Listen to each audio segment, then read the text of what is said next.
Bonjour, pouvez-vous vous présenter? Bonjour Nathan, bonjour à tous. Alors ouais, je vais me présenter. Alors je suis Arnaud, je suis maraîcher, agriculteur maraîcher.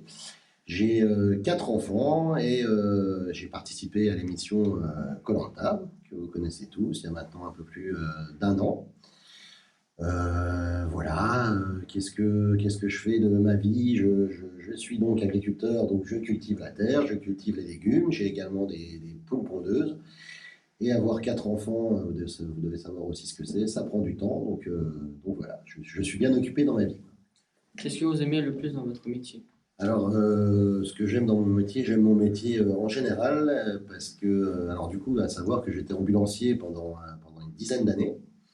Et j'avais fait le tour un peu de ce métier-là, même si c'est un métier qui est très beau, parce que du coup, on aide les gens, on accompagne les gens, et c'est quelque chose que j'aimais beaucoup. Mais mon papa avait une ferme, du coup, sur Ampon, sur la commune dans laquelle j'habite, et il était à la retraite. Donc voilà, j'ai décidé de reprendre la ferme en y ajoutant un atelier maraîchage bio et un atelier poule pondeuse, comme je te le disais tout à l'heure.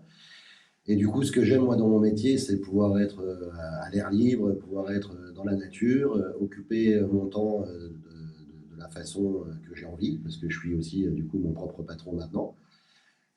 Et puis avoir du temps aussi, et ça j'y tiens beaucoup, justement comme je te le disais aussi tout à l'heure, pour mes enfants, et parce que ça occupe beaucoup de temps, mais du coup moi avec cette exploitation, ça me dégage beaucoup de temps pour faire justement ce que je veux, et ce que je veux c'est m'occuper de mes enfants.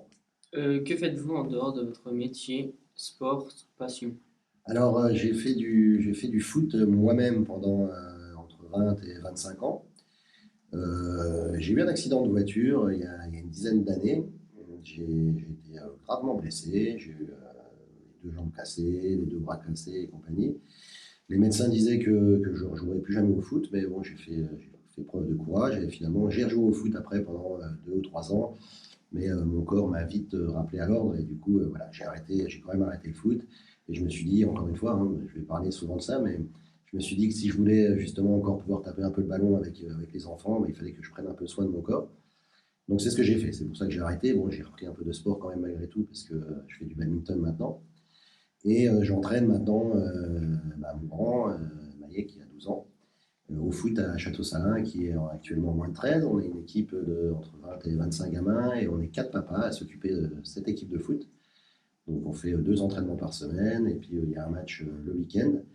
Et autrement, ben voilà, encore une fois, passer pas mal de temps avec les enfants, aller en forêt, se promener, profiter de la nature, tout ce que j'aime faire, quoi. Vous avez participé à koh. Qu'est-ce qui vous a décidé? Alors en fait, c'était pas une décision qui a été prise comme ça du jour au lendemain. Ça fait une dizaine d'années que j'essaye de participer à koh. J'ai fait à peu près entre 16 et 17 dossiers, 16 ou 17 courriers, parce que c'est un casting qui dure très longtemps, c'est un casting qui dure entre 4 et 5 mois. On commence déjà, je vais un peu te décrire un peu comment ça se passe le casting. On écrit déjà, du coup, il y a un dossier à monter avec des questions auxquelles il faut qu'on réponde.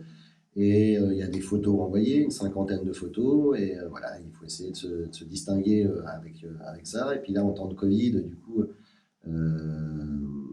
bah, enfin non, ça n'a rien à voir, mais malgré tout, enfin voilà, il fallait aussi qu'on envoie une vidéo de nos capacités dans l'eau, donc à la piscine et tout ça. Je te dis ça parce que du coup, à ce moment-là, on pouvait encore pas aller à la piscine à cause du confinement et tout ça, donc il a fallu que j'aille dans la piscine de ma voisine privée pour faire 2, 3 longueurs sur 5 à 10 mètres, donc c'était pas évident, mais bon, ça leur a suffi. Et voilà, ça me rappelait juste un peu ça. Et une fois que ce dossier-là, alors il y a entre 25 et 35 000 courriers qui arrivent à Paris. Alors je pense déjà qu'il faut avoir la chance d'être lu. Déjà, je ne suis pas sûr qu'ils lisent tout ça. Et une fois qu'on est lu, si le courrier a plu, si le dossier a plu, ils nous appellent. Alors ça, c'est 15 jours ou 3 semaines après. Ils nous appellent et voilà, de nouveau, la petite interview pendant une demi-heure pour voir qui on est, comme ce que tu fais là, quoi, du coup, pour voir qui on est, pourquoi on veut participer à koh, pourquoi on serait meilleur qu'un autre, qu'est-ce qui ferait qu'ils nous choisiraient plus nous que quelqu'un d'autre. Et si après cette interview-là, ça passe, on est rappelé en visio de nouveau 15 jours, 3 semaines après, où les gens qui nous appellent sont floutés. Et c'est toujours plus ou moins les mêmes questions. Mais alors là, du coup, je pense que forcément, il y a plus la coupure de la vidéo. Là, ils nous voient, donc ils voient des réactions qu'ils n'arrivent pas forcément bien à distinguer simplement au téléphone. Donc voilà, de nouveau pendant une demi-heure où on parle avec des personnes qu'on ne voit pas et qu'on ne connaît pas. Si là de nouveau ça passe, on va sur Paris pour faire, du coup, là après il y a des tests médicaux, donc on voit un médecin du sport, on fait un shooting photo, on fait des tests sportifs, donc électrocardiogramme, test d'effort et tout ça. Voilà, et une fois que cette session-là est passée, on revient de nouveau, si jamais ça passe, 15 jours, 3 semaines après, pour passer devant un grand jury qui est filmé avec une grosse caméra et une croix au milieu de la pièce. On doit se mettre sur la croix, et puis là, il y a Alexia Laroche-Joubert, qui est la productrice de l'émission, Julien Magne, voilà, tous ceux qui s'occupent de cette émission-là, et qui nous posent des questions pendant une demi-heure, trois quarts d'heure, et puis voilà, puis c'est là que bon, on se dit que de 25 000, on doit être passé à 50 et on est plus loin du 8. Et puis après, bah, une fois que ça c'est terminé, on n'en sait toujours pas plus, mais on attend l'ultime appel qui pour moi est arrivé. Mais là, du coup, avec le temps de Covid, c'est pareil, on ne pouvait pas se réjouir tout de suite parce que si jamais on attrapait le Covid, ben, c'était fini, ils en prenaient un autre, donc il fallait qu'on fasse vraiment attention à ça. Voilà, et une fois la date communiquée, il fallait nous aussi qu'on soit autoconfinés chez nous pendant 10 jours à la maison. Après ça, on allait sur Paris, on était confinés pendant 3 jours dans une chambre d'hôtel où on voyait personne, on voyait qu'une seule personne qui nous amenait à manger. Après ces 3 jours-là, ils nous enlevaient tout ce qui était portable, console, ordinateur, tout moyen de communication, parce qu'à ce moment-là, on allait à l'aéroport et il y avait la petite étiquette sur nos valises. Et donc là, à partir de ce moment-là, on savait où on allait. Donc là, on allait en Polynésie et on n'avait plus de moyens de communication à partir de là. De là, on partait en Polynésie, donc 18 heures d'avion avec une escale à Vancouver. Je te dis tout ça parce que pour moi, c'était déjà un peu l'aventure, rien que de partir, parce que 18 heures d'avion, c'est pas non plus, on fait pas ça tous les jours non plus. Et arrivé en Polynésie, de nouveau sas de décontamination, donc 3 jours de nouveau dans une chambre d'hôtel en Polynésie. Bon, c'était déjà un peu plus agréable plutôt que dans un Ibis à Paris, parce qu'on avait vue sur la mer, voilà. Mais bon, on était dans une chambre confinée, sans rien savoir, et ça faisait déjà, pour ma part, 6 jours que je n'avais pas vu mes enfants ni ma femme. Je te dirai après pourquoi je te dis ça là. Et du coup, après ces 3 jours-là, bah, c'était parti sur l'aventure. On voit Denis et c'était parti. Et ce que je te disais juste avant, c'est que moi, au bout d'une semaine, 2 semaines d'aventure, eh ben, voilà, on commençait déjà à ressentir un peu, pour ma part, le manque de la famille. Alors d'autres, certains diront, bah, ça fait qu'une semaine ou deux. Moi-même, je le disais déjà quand je regardais les émissions à la maison. Mais finalement, pour nous, ça fait déjà presque 3 semaines, un peu plus de 3 semaines qu'on était partis et qu'on était sans nouvelles. Donc c'était déjà long. Et voilà, et puis du coup, l'aventure était partie. Pouvez-vous nous parler de votre parcours sur le jeu? Combien de temps êtes-vous resté? Alors, ouais. Alors honnêtement, je vais même reprendre dès le départ. Quand je suis arrivé, du coup, c'est là qu'on découvre les copains KHO, les copains d'aventure avec qui on va partager beaucoup de temps. Et je dois dire qu'en arrivant là, je me suis dit, waouh, eh ben, mon petit gars, va falloir que tu t'accroches, parce que quand j'ai vu les copains et les copines à côté qui étaient tous bien taillés en V, alors que moi, bon, j'ai une petite bidoche et compagnie, je m'en porte pas plus mal, hein, je suis très bien dans ma peau, mais je me suis dit, bon, il va falloir que tu t'accroches, quoi. Et puis voilà, de fil en aiguille, eh ben, écoute, j'ai passé près de 8 semaines, allez, je vais te dire 8 semaines parties de la maison. Et je suis allé du coup jusqu'à la demi-finale pour ceux qui ont regardé. Enfin, ils appellent ça finale, mais moi je considère que c'est quand même qu'une demi-finale parce que la finale pour moi c'est quand même les poteaux. Donc je suis allé jusqu'à l'orientation où j'ai jamais trouvé ce fameux poignard que je cherche toujours dans mon jardin d'ailleurs tous les jours. Donc voilà, ouais, à peu près 8 semaines partie de la maison. Comment votre famille a-t-elle accueilli votre participation puis la diffusion de l'émission? Alors, ça faisait, comme je te disais tout à l'heure, ça faisait 10 ans que j'essayais de participer à cette aventure. Ma femme, Fanny, étant institutrice et directrice d'école, je te dis ça parce que du coup, je lui faisais corriger tous mes courriers tous les ans, voire même 2 fois par an, parce que des fois il y avait 2 sessions par an. Elle en avait un peu marre d'ailleurs de corriger tout ça, et moi elle le faisait parce que moi ça me tenait à cœur, mais elle le faisait en se disant que ça n'arriverait jamais, que je partirais jamais, parce que ça faisait 10 ans, et puis on avait pris le pli, qu'elle corrige mon petit courrier, que je l'envoie, et puis que ça n'arrive pas. Mais moi j'y croyais, je savais qu'un jour, enfin je savais pas, mais je me disais qu'un jour, pourquoi pas moi, quoi. Et ben cette fois-ci c'est arrivé, les castings avançaient, puis comme je te disais tout à l'heure, ça a duré 4-5 mois, et puis ben, on avançait dans les castings, et puis on savait que forcément les candidatures se réduisaient, donc bah, plus on arrivait au but, plus on se disait, oula, bah, c'est que ça commence. Alors pour ma part, je me disais que ça commençait à sentir bon. Pour Fanny, elle se disait que peut-être ça commençait à sentir un peu moins bon. Et même si, bon, voilà, ça lui a fait très plaisir que je puisse y participer, mais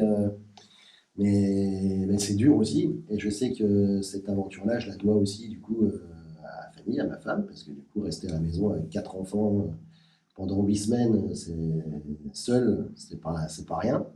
Donc je dis toujours qu'elle a fait aussi son koh à la maison pendant 8 semaines. D'ailleurs, petite anecdote, je suis revenu de koh moi j'ai perdu 11 kilos.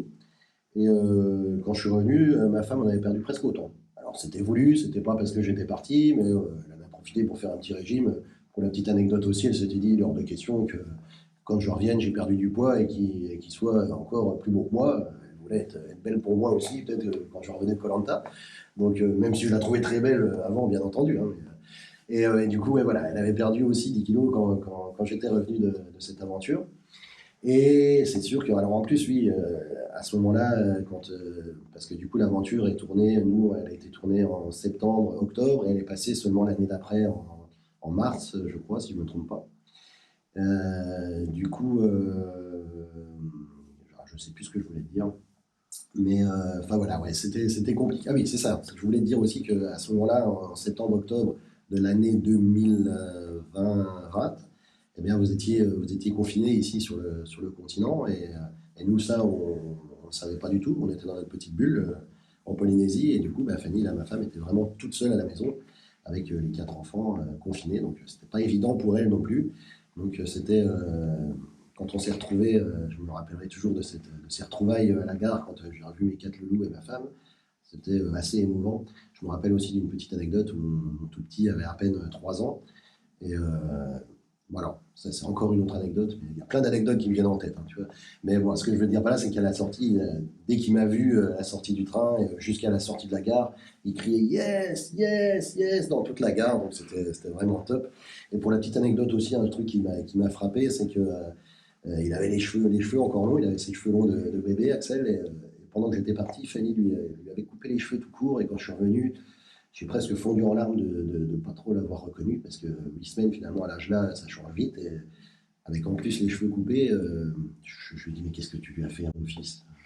Et puis voilà, ouais, c'était très émouvant, et c'est vrai que c'est dur pour tout le monde, une aventure comme celle-là, où on voit toujours un peu les stars qui font l'aventure et tout, mais derrière, effectivement, il y a quand même les familles, et il ne faut pas les oublier non plus, parce que alors après, on n'a pas tous des familles nombreuses comme moi, on était je crois 4 ou 5 à être papa ou maman dans l'aventure, mais voilà, on laisse toujours malgré tout du monde derrière soi, et ça peut être compliqué aussi, donc voilà, c'est une aventure familiale malgré tout. Comment êtes-vous arrivé sur l'île? Sur l'île, alors tu veux dire sur mon île où j'ai passé l'aventure, Oui. ou la première fois même que j'ai vu Denis? Parce que la première fois que j'ai vu Denis, si tu veux, quand on arrivait sur l'île, on a fait direct une épreuve. On n'était pas sur nos îles respectives des équipes, donc on est arrivé sur cette île-là. Alors d'abord en petit bateau, en petit groupe, et après on est chacun allé sur une pirogue avec un Polynésien qui pagayait sur la pirogue. Donc c'était aussi une superbe arrivée. C'est vrai que c'était très chouette à vivre. C'était aussi plein de découvertes pour moi finalement, cette aventure-là, plein de choses que j'avais jamais fait dans ma vie, et peut-être des choses que je ne referai pas non plus d'ailleurs. Non, d'ailleurs c'est presque clair et net, parce qu'il y a des choses, encore une fois, je vais dire, c'est plein d'anecdotes, hein, mais, quand je suis revenu de koh j'y reviendrai à ta question, mais quand je suis revenu de koh du coup, j'ai dit à Fanny et au loulou, bon bah écoutez, allez, je vous emmène en Polynésie, hein, il est hors de question que je ne vous fasse pas découvrir ça. Et bah, on a commencé à faire un petit parcours pour pouvoir aller en Polynésie. Et au final, bah, on s'est rendu compte que ça coûtait plus de 20 000 euros pour partir à 6. Donc voilà, on s'est dit que la Bretagne, c'était bien aussi, qu'on n'avait peut-être pas fini de tout découvrir en Bretagne. Donc voilà, pour te dire que bon, finalement, c'est peut-être des choses que je ne referai peut-être pas deux fois dans ma vie. Donc c'est vrai que c'était plein de découvertes et j'en ai encore plein de bons souvenirs en tête. Donc on est arrivé, pour revenir à ta question, on est arrivé tous dans une pirogue devant Denis. Et voilà, et je ne sais pas si ça va être une de tes prochaines questions, mais pour moi, Denis, moi qui regardais l'émission pendant 20 ans, c'était un grand monsieur, et effectivement, c'est un grand monsieur par sa personne, par ce qu'il est et par son physique, parce que je crois qu'il ne doit pas faire loin des 2 mètres. Donc c'était une superbe arrivée. Avez-vous beaucoup à manger sur l'île et comment vous êtes-vous débrouillé pour de vrai? Alors, il n'y a pas de pour de faux, en fait, déjà, parce que il faut que tu saches que cette aventure-là, elle est très authentique. J'étais un grand fan de cette émission et de cette aventure avant de partir, et j'en suis toujours le plus grand fan. Donc, c'est dire que je n'ai pas été déçu de quoi que ce soit. Parce que, bon, alors après, depuis, hein, il y a eu un peu ces petites histoires de triche que vous avez vues, mais je pourrais vous en parler aussi un peu après si vous voulez. Écoute, comme je te dis, c'est authentique parce que on n'a rien à manger, à part ce que nous donne, j'allais dire la prod, mais bon, finalement, Denis, par le geste, du coup, le riz, on avait 300 grammes de riz pour notre année, et c'est tout. On a 300 grammes de riz à manger, et derrière, bah, c'est à nous de nous débrouiller, justement, comme tu le dis. Comment on s'est débrouillé? Ben, on a essayé de chercher ce qu'on pouvait, ce qui était comestible sur l'île. Alors après, c'est pareil. On n'a pas toutes les connaissances non plus. Nous, quand on est ici, on va dans les supermarchés, on achète à manger, et c'est beaucoup plus facile. Là, il faut avoir des connaissances aussi, parce qu'il ne faut pas manger tout et n'importe quoi. Il faut pas... Il y a plein de poissons dans la mer, mais bon, alors déjà, il faut réussir à les attraper. Puis une fois qu'on les attrape, ben, il faut savoir s'ils sont comestibles ou pas, parce qu'ils ne le sont pas. Donc si c'est pour être encore plus malade, c'est pas la peine non plus. Donc finalement, voilà, d'être en équipe aussi, on était 10 dans chaque équipe. On allie un peu toutes nos connaissances à chacun, et puis on essaye, comme tu dis, de se débrouiller comme on peut. Moi, j'ai adoré ce côté-là aussi de cette aventure, de revenir justement à des vraies valeurs, voilà, de simplement finalement manger, dormir et survivre finalement. Et sans portable, sans Internet, sans toutes des choses qui finalement, on se rend compte qui sont très superficielles parce qu'on n'a pas besoin de tout ça. Et finalement, bah, le soir, autour d'un feu, bah, c'est là qu'on parle vraiment réellement des choses de la vie avec les gens qui, au départ, on ne connaît pas vraiment bien et qu'on finit par bien connaître, très bien connaître même, parce que bah, je vais encore te refaire une petite anecdote finalement.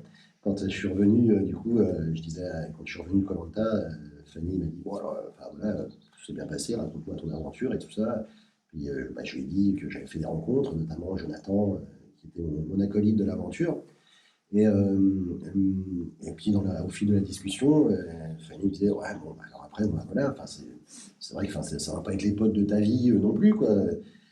Et en fait, si, parce que finalement, vivre comme ça entre 35 et 40 jours non-stop avec des gens, eh ben, ça crée vraiment des liens très forts. Parce que je me suis rendu compte finalement que j'ai jamais vécu 35 ou 40 jours comme ça avec une autre personne.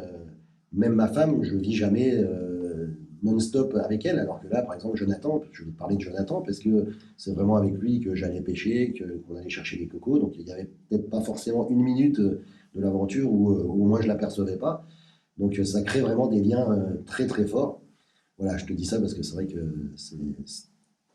j'aime pas dire ça non plus, mais c'est vrai que on peut pas comprendre quand on l'a pas vécu. Et j'aime pas trop dire ça parce que ça fait un peu exclure un peu tout le monde de ça. Alors que bon, enfin, on n'est pas plus bête qu'un autre, on peut bien imaginer les liens que ça peut créer, mais c'est vrai que de le vivre, c'est encore plus fort. Et on peut pas se dire, bah oui, bon, bah, tu le connais depuis 30 jours, c'est pas non plus comme si tu le connaissais depuis toute ta vie, mais malgré tout, si, parce que finalement, j'en connais plus de ce mec-là que presque n'importe quel autre copain que j'ai depuis très longtemps, quoi. Donc voilà, et au niveau de la survie, bah, écoute, on se débrouille, on essaye comme je t'ai dit, d'allier un peu tous nos connaissances et de ne pas manger tout et n'importe quoi. Et au fil de l'aventure, eh ben, on obtient des conforts, on obtient des choses. À partir du moment où on avait le kit de pêche, ben, moi j'étais le plus heureux parce que je passais la plupart de mon temps dans l'eau, dans cet aquarium géant, comme j'avais envie de dire. Où au départ, j'hésitais un peu quand même à attraper les poissons, tellement c'était beau, tellement ouais, c'était vraiment magnifique. Mais bon, après, la fin, quand je dis j'hésitais un peu au début, c'était peut-être les premières minutes, hein. Ça n'a pas duré beaucoup plus longtemps que ça. Parce qu'après, voilà, on avait faim, donc il fallait quand même nourrir la tribu et se nourrir soi-même. Donc voilà, après on avait du poisson, et puis bah, si on gagnait les conforts, on avait droit à quelques frites de temps en temps. Mais si tu voulais savoir si on avait autre chose à manger, si la prod nous donnait des choses en dehors, ben non, rien du tout. On n'a pas droit ni à un gâteau, ni à un fruit, ni rien du tout en dehors de ce qui est vu à la télé. Quelle est la différence entre ce que vous avez vécu et l'émission qui a été diffusée? Est-ce que c'était fidèle? Alors oui, oui, oui, pour moi, alors forcément c'est plus facile pour les candidats comme moi qui vont assez loin dans l'aventure de dire que c'était fidèle et de dire que c'était propre à ce qu'on a vécu parce qu'on a été loin et du coup on a été beaucoup vu. J'ai des copains avec qui du coup j'ai vécu l'aventure comme Fred, pour qui, ceux qui ont regardé et qui se rappellent, Fred ou Hervé, qui voilà, leur aventure s'est arrêtée prématurément et du coup ils espéraient aller plus loin, forcément comme tout le monde. Et du coup, après, quand on s'est appelé après, bah, ouais, ils disaient ah, ouais, bah, ouais, ça, ils n'ont pas montré, ça, moi, on m'a pas beaucoup vu, enfin, des choses comme ça. Donc, il y a toujours des gens qui sont un peu, des candidats qui sont un peu frustrés, effectivement, de pas être vus plus ou qu'on ne voit pas certaines choses qu'eux ont fait. Mais bon, après, voilà, pour moi, ça va être beaucoup plus facile dans la mesure où je suis allé assez loin dans l'aventure et je suis plutôt satisfait de ce qu'ils ont montré. Et après, mon avis personnel, c'est que quand on fait une émission comme ça, devant des caméras, enfin voilà, une émission télé, euh, si on ne donne pas de grain à moudre, ils ne peuvent pas montrer, je veux dire, n'importe quoi non plus. Je vais m'expliquer. Si tu t'énerves pas sur le camp, si tu piques pas de colère ou de choses comme ça, ils peuvent pas montrer d'image où tu t'énerves. Donc, moi, je suis assez paisible dans ma vie. Je suis pas quelqu'un qui s'énerve facilement. Et puis, je suis assez sociable. J'aime bien la vie en communauté. J'aime bien apprendre à connaître les gens et tout ça. Donc, voilà. Alors après, à savoir que malgré tout, c'est vrai qu'avec la faim, avec le sommeil, avec le manque des proches, ben voilà, toutes nos réactions sont décuplées. Et du coup, il peut y avoir des sauts d'humeur. Voilà, et puis, tout le monde n'est pas pareil. Donc, enfin, voilà, il y a des gens qui, effectivement, s'énervent un peu ou des choses comme ça. Et après, bah, quand ça c'est montré à la télé, bon, bah, on sait bien, maintenant les jeunes savent bien que les réseaux sociaux et tout ça, ça va très vite. Donc, voilà, après, j'en reviens à dire que voilà, si moi j'ai rien montré de méchant ou de mauvais du coup à montrer, donc tout ce qui a été montré, c'est moi. Et finalement, je dis toujours que les gens qui me connaissaient avant l'aventure m'ont reconnu dans l'aventure. Et les gens qui ne me connaissaient pas avant l'aventure me connaissent un peu maintenant parce que je ne suis pas différent dans la vraie vie ou dans l'aventure. Quel est votre meilleur souvenir?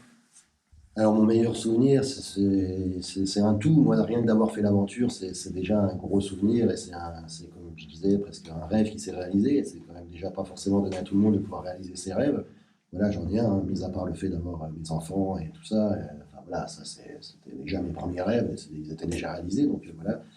Et après, si j'avais à ressortir une ou deux épreuves ou deux moments de cette aventure, c'est forcément les moments où j'ai gagné mes totems. J'ai quand même gagné 2 totems sur l'aventure. Ça non plus, c'est pas donné à tous les candidats dans koh, donc ça reste un gros souvenir. Et je mettrai malgré tout sur le podium et presque même en tête le confort qu'on a gagné sur l'épreuve du fugitif.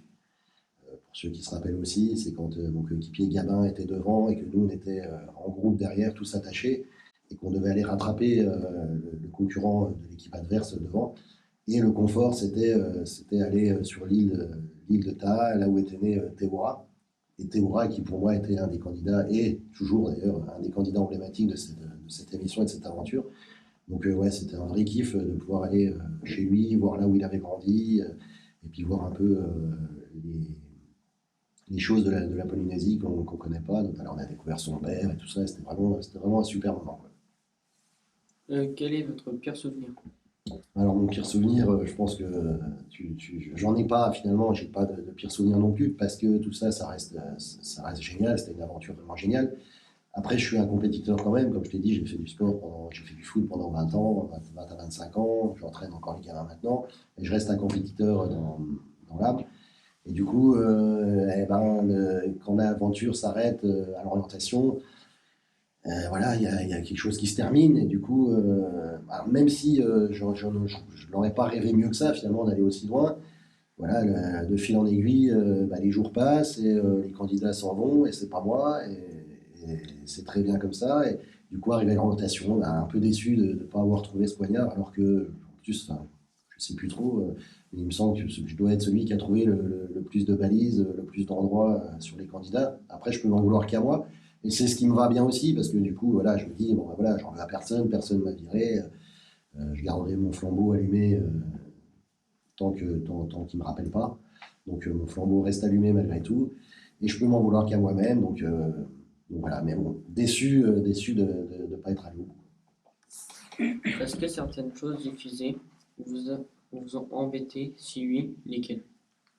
Alors, ils m'ont pas embêté personnellement parce que, comme je te disais tout à l'heure, moi j'assume totalement tout ce que je fais à tout moment, n'en déplaise à qui que ce soit.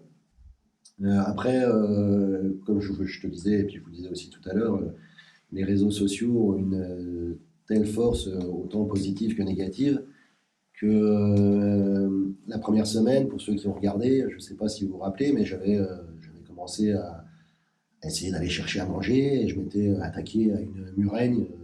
Alors d'ailleurs, à ce moment-là, je ne savais pas du tout ce que c'était, moi, mais pour moi, je voyais une grande saucisse qui bougeait, quoi, et j'avais juste envie de la manger.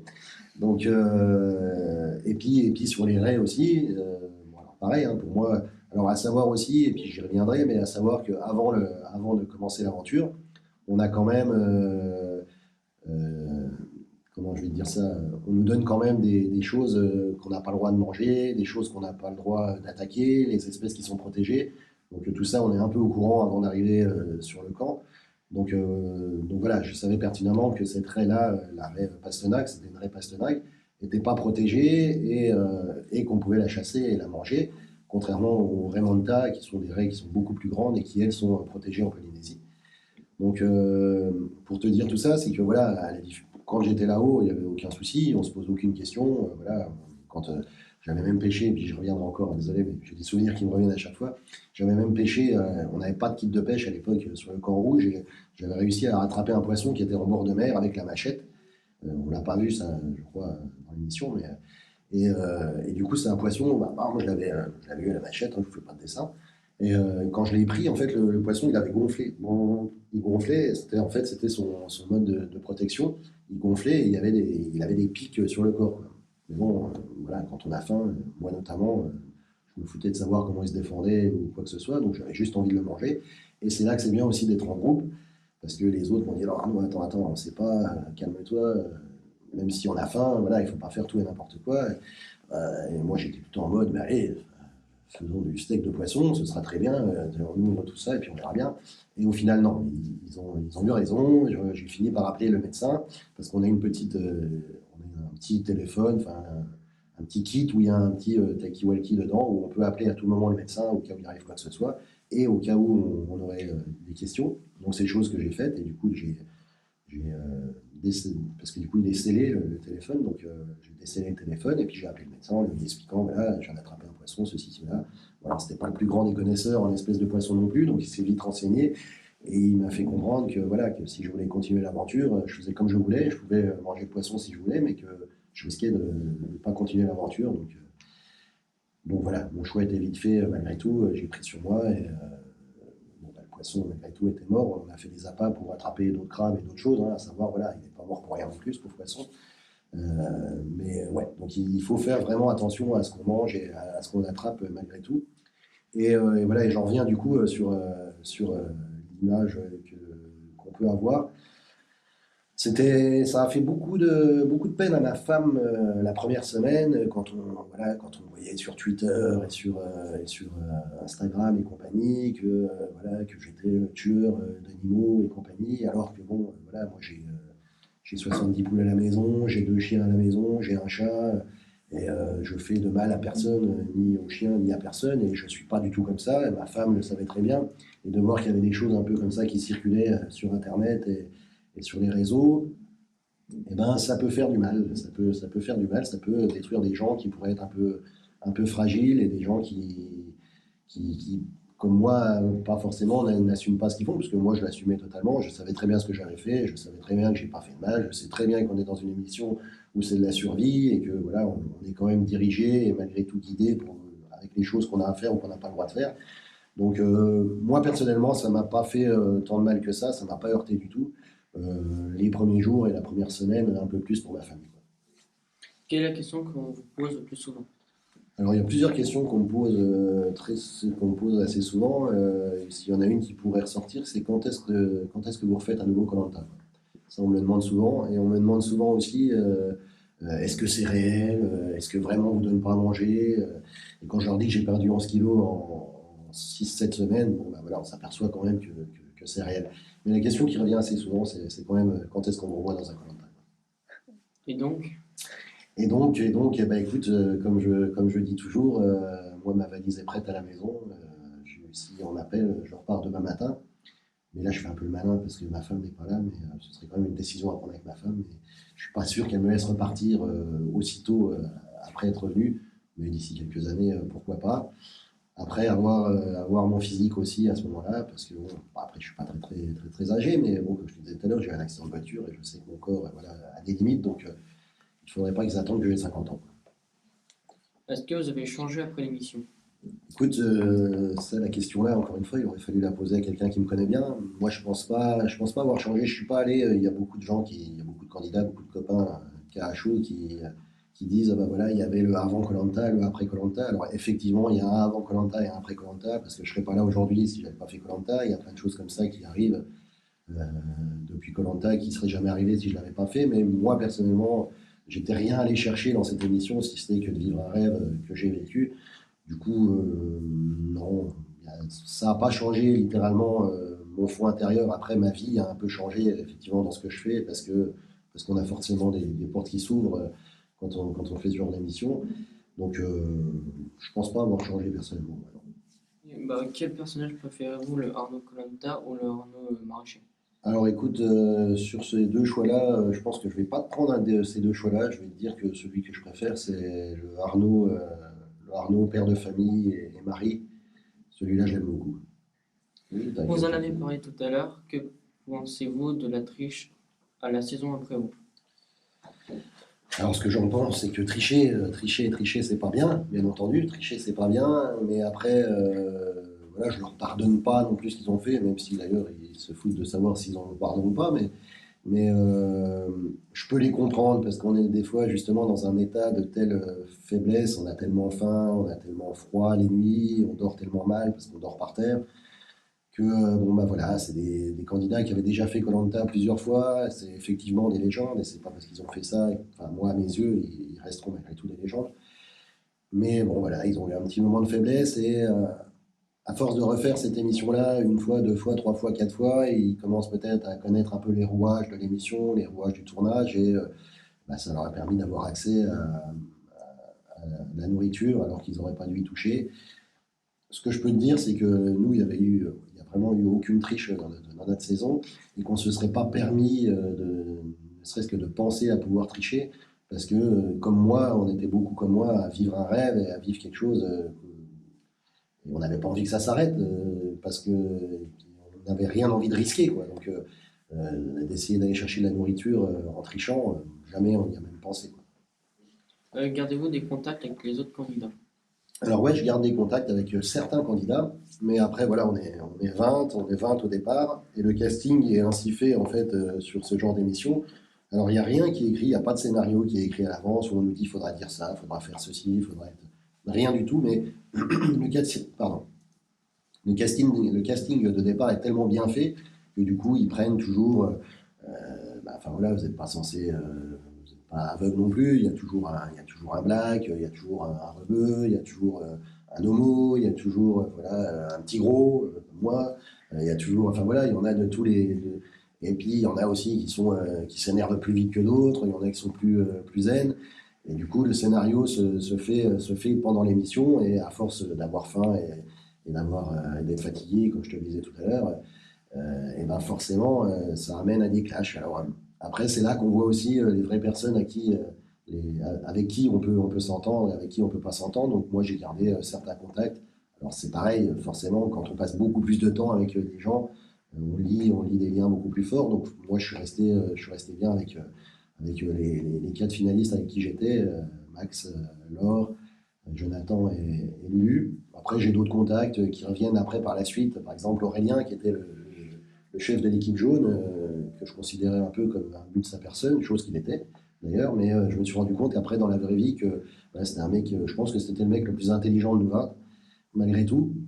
On ne pourrait pas le croire, malgré tout, quand on regarde l'aventure, mais, mais après, voilà, et quand on en a rediscuté de cette aventure-là, il a su faire, lui, sa propre auto-analyse. Et le fait de pouvoir faire son auto-analyse, je trouve que c'est déjà une sorte d'intelligence. Et voilà, et du coup, je suis bien aussi avec Aurélien, avec Vincent. On garde certains contacts, mais forcément pas avec tout le monde, parce qu'on ne peut pas s'entendre avec 20 personnes, quoi, comme ça qu'on découvre. Est-ce que vous avez quelque chose à rajouter? Quelque chose à rajouter? Non, si ce n'est que je crois que je n'avais jamais fait un interview aussi long, mais c'était plutôt agréable. Merci beaucoup. Et bah, je suis content de l'intérêt que vous m'avez apporté. Donc, merci beaucoup à vous tous, quoi. Merci d'avoir répondu à nos questions et au revoir. Merci à vous.